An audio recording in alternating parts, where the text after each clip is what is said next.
الحمد لله الذي خلق الحور الحسان كأنهن الياقوت والمرجان، فجعلهن للمؤمنين قاصرات الطرف لم يطمثهن إنس قبلهم ولا جان.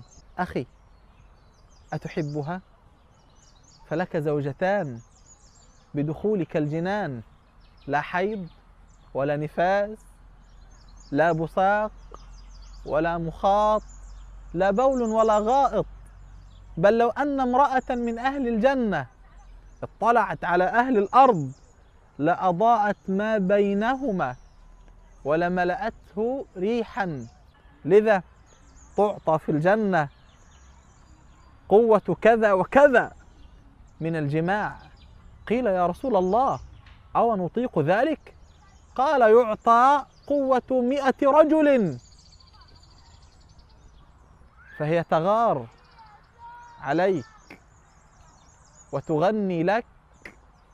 واسمع إلى قول الحبيب صلى الله عليه وسلم وهو يقول: إن الحور العين لتغنين في الجنة، لكن ليس كغناء كوكبة الشرق أو العندليب، لا، فيا من فتنت بالأغاني الماجنة ويا من استمع للأغاني الفاجرة، لا تحرم نفسك من غناء الحور العين بصوتها الرخيم